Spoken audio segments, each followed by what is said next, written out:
Hey everybody. So in this video, we're going to start walking you through the Scale Insights application. We're going to go section by section. In this section, we are going to discuss the main page, which is the dashboard. All right. So in the dashboard, this is the screen that you'll come to whenever you come into Scale Insights. And there are a few pieces to be aware of. So the first thing is if you sell in multiple markets, you'll be able to start those over here. Here, the tool is configured for US and Canada, but Amazon has many marketplaces. You can see them all in a drop down here. You can configure the date, and when you configure the date, it can be exact dates. You've also got preset date ranges: yesterday, today, last 7 days, year to date, last year, etc. All those can be set up here. Keep in mind that depending on when you connect the tool to your account, you'll have different qualities of data because some data can only go back a certain amount of time. You have here the ability to select products. As you start off with the screen, it is for your entire account. Once you select products, you'll be able to filter the data by whatever you selected. You can select multiple products. So if these four are in a group, you'll be able to select these four. You can select many. It does get a little bit unwieldy when you work with very large catalogs. This is the tool that is available for you to break down data a little bit more cleanly. Once you select those four, you apply the filter. It'll give you data set up for that. And if we want to clear that out, that little X is the way to clear it out and go back to your regular data. You still have to hit apply filter. It doesn't reset when you do that. Next, these are the basic pieces of data that you'll see when you go into Scale Insights: sales, overall profit and loss. It's important to have your product costs uploaded so that this can be close to accurate. You've got account fees. You've got ROIs, orders, units, and refunds. Keep in mind that units can be larger than orders because some people might buy more than one piece on an order. You might have 10 orders, but if 3 of them bought pieces, you'll have 13 units, which is what we see in this sample data. PPC orders are the orders that came from PPC, and the same thing, units can be larger than orders for that multiple ordering scenario. This is a piece of these original sales. So this is the total amount. These are the PPC orders. Here's your ad cost, A cost, estimated payout after all fees, and your tacos. You get the same data for yesterday, 7 days, and for 30 days.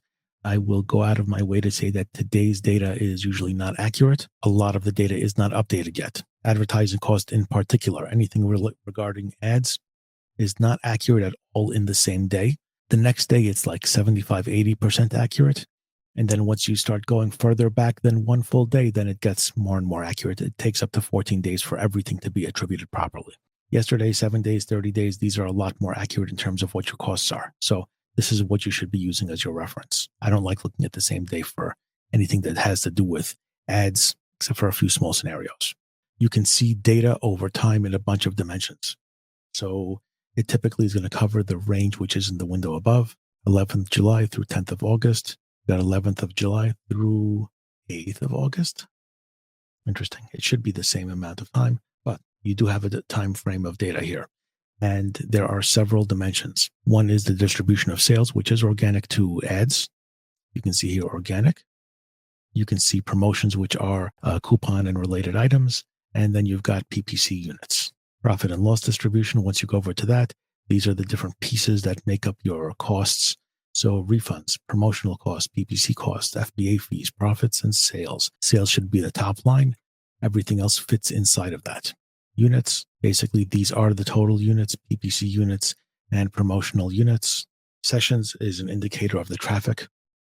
You've got sessions, you've got conversions, which are the number of sales you make out of it, PPC clicks, and the average order size. Is it the average size of the order? Let's see. Yep, average order size here, $38. It's interesting how it varies a lot, but that's fine. This is sample data. And of course, you've got the PPC data here. PPC gives you the top few dimensions: PPC sales, ACOS, TACOS, and spend. If you want to see things displayed visually, especially if you have an account with a lot of data and you want to see how things have been running, this is useful. If there is a sale day, you'll be able to see big spikes. This gives you an idea of when something is running out of tune. So if something, all of a sudden, one of these numbers drops to 0, you'll see a flat line, something to notice. Something takes off, you'll say, hey, why did this take off? One important thing to keep in mind is be suspicious when something drops too much, and be suspicious when something takes off too much, because in both cases, you want to understand why it's happening. When something takes off, you need to know why it took off, and you need to sometimes take action there as well. If a product was seen, for example, it went viral on a TikTok video, and all of a sudden there is a big sales spike, you're going to have to determine how your inventory level sits now that you're selling more. You're going to have to try and figure out whether sales are going to be just a 1 day spike or a few day spike and it's going to drop off.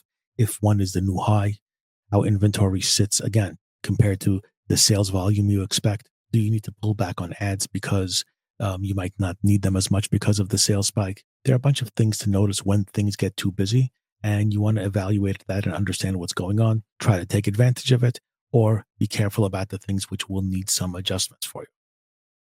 Going down, we have a dashboard which gives us a whole stack of pieces of data here: orders, units, sales, profits, ads, ACOS, TACOS, organic units, PPC orders, PPC units, ROI, margin, velocity, payout, P&L per unit, refunds, refunded unit, refunds, units as a percentage, and the refund balance. So I guess this is the amount of money that was refunded.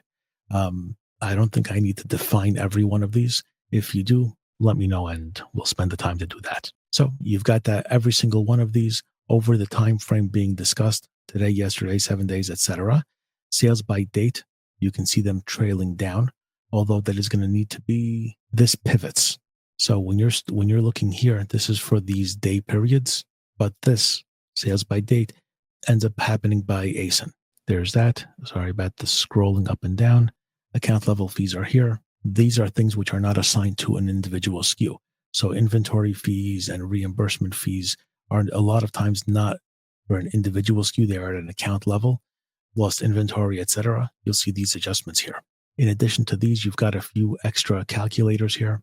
Here's historical sales performance, which is that pivot. You've got the calculator, which gives you the daily, weekly, monthly. We'll see that in one of the other screens. Search term data, which is again in some of these other screens.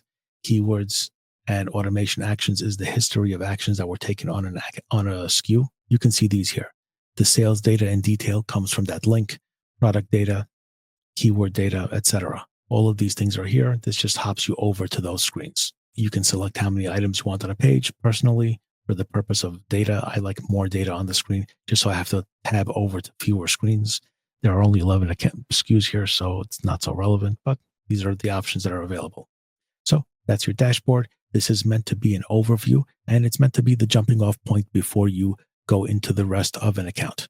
That's your dashboard. I'll see you in the next video.